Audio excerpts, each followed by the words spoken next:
Hello and welcome to Power System Analysis 2. We are in the module 2.3.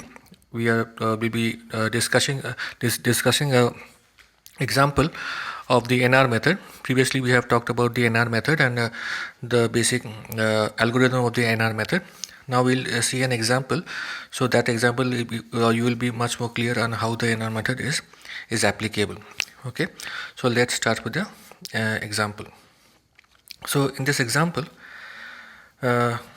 Is given here with the diagram. This text from the of this subject is taken from the Nagraj Kothari book of Power System Analysis. So if you own that book, you can refer to that, or you can also get PDF of that.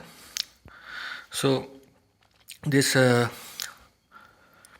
example, so it says that consider a 3-bus system shown on the right hand side.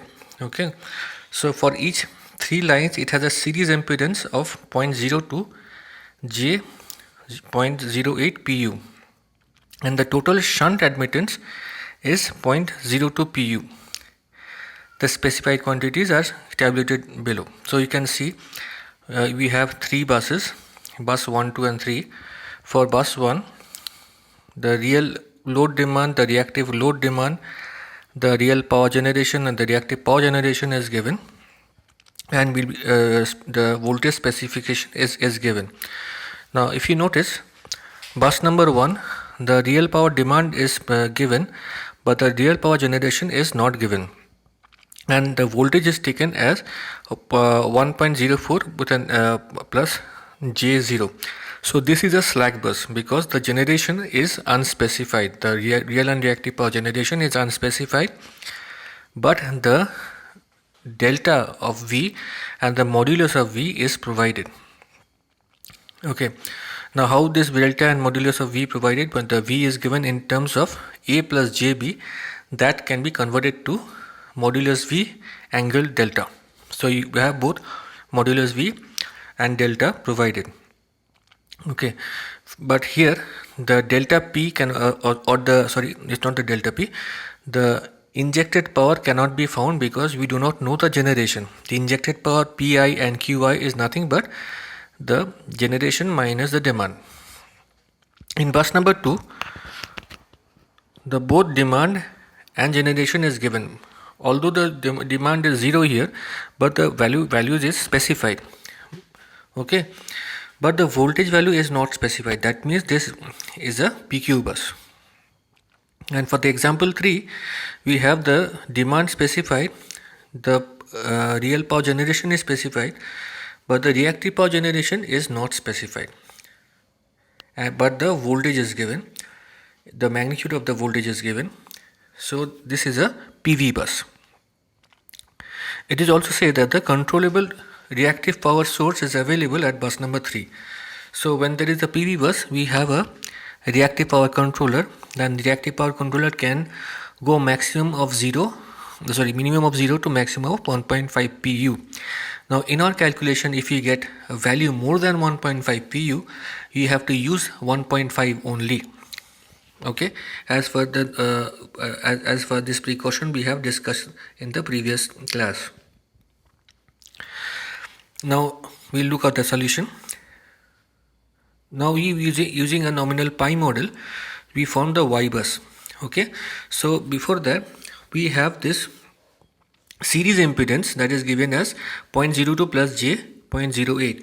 So the series admittance is obtained by getting an inverse of it.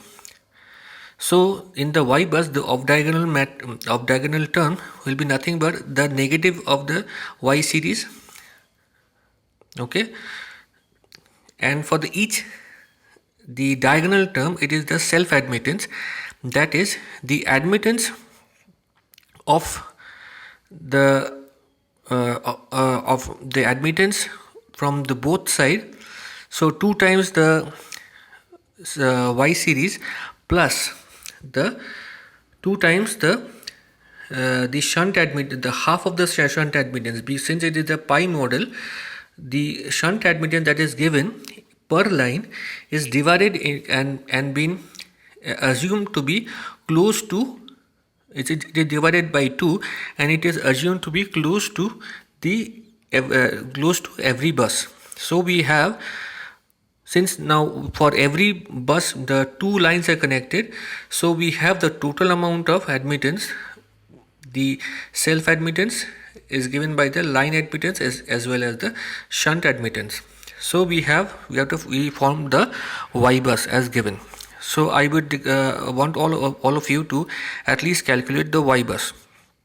Okay, now we start with the iteration. We choose V2. What is the V2? V2 is the voltage for the PQ bus. PQ bus, the voltage is not given, so we assume the value of V2 and delta 2. And for the PV bus, the V is given but the delta is not given, so we assume the delta for the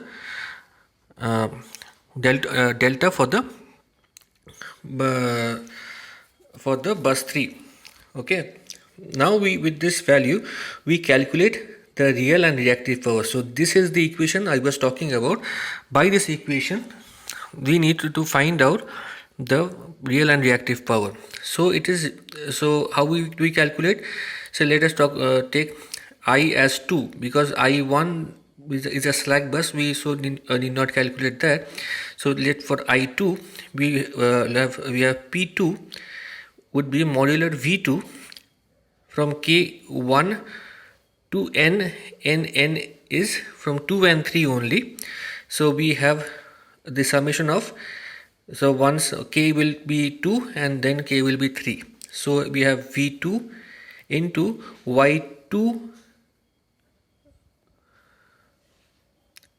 Y23 cos delta 23 plus delta 2 minus delta 3 minus delta 2. Okay, so this is how we and similarly for the, so we'll work for, when we are talking about P2, we'll work for K as 2 and K as 3. So we will have 2 3 and K as 1 and 3. So we will have 2 1 and 2 3. Okay, so we find the value of P2 and hence we find the value of Q2. So this is how you find the value of P2 and Q2, P2, Q2 and P3. Okay, so we just check these equations whether you can find out the values or not. Okay, now when we find, so we'll get the answers as P20, P30 and Q20. These are the initial quantities. How are these initial quantities obtained? By assuming the values of V2 and delta 2 and delta 3. Now we will find out the delta of P and delta of Q. So delta P2 and delta Q2 is found out and delta P3 is found out. Remember, delta Q3 cannot be found out because bus number 3 is a PV bus. Okay, now we form that matrix of that is given on the right hand side, this matrix. Okay, now this matrix, the Jacobian need to be found out. Now how this Jacobian is found out? We have to differentiate with respect to delta 2, delta 3, okay, and V2 and V3. Sorry, V2. So we have to differentiate with respect to delta 2, we differentiate with respect to delta 3 and then delta V2. So when these values are found out, we can have that values being given here. Okay, now with that values of delta, we found the Jacobian. So when we take, so this, so on the what we get is the value on the left hand side of the equation, the Jacobian. So if we multiply both sides with the inverse of the Jacobian, we'll get the matrix of delta of delta 2, delta of delta 3 and delta of modulus V2. Okay, so that is being done here. You might multiply by the inverse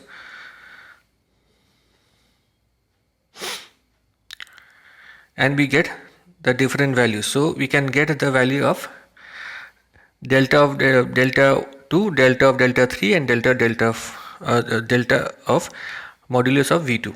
So these values are obtained. From that we get so this is the the change of the value. So the actual value is nothing but the old value that we have assumed plus this change in the value. So we add them, so we get a newer set of values. So for the newer set of values, we'll find out the values of we'll find out the newer values of P2 and P2, Q2 and Q3. Okay. Now, so this Q3, when we find out, we have calculated the generation of Q3 is nothing but the demand of Q3 and the actual value of Q3 that has been obtained in the Newton-Raphson method. Since it is within limits, so we need not bother of converting PV bus to a PQ bus. Okay. So we go on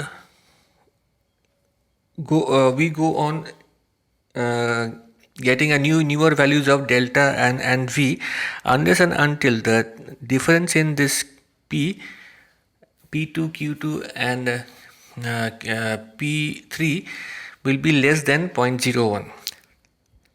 Okay, so when we find the actual when we actually solve it in the computer, we'll get the value of V2 and V3 and QG3.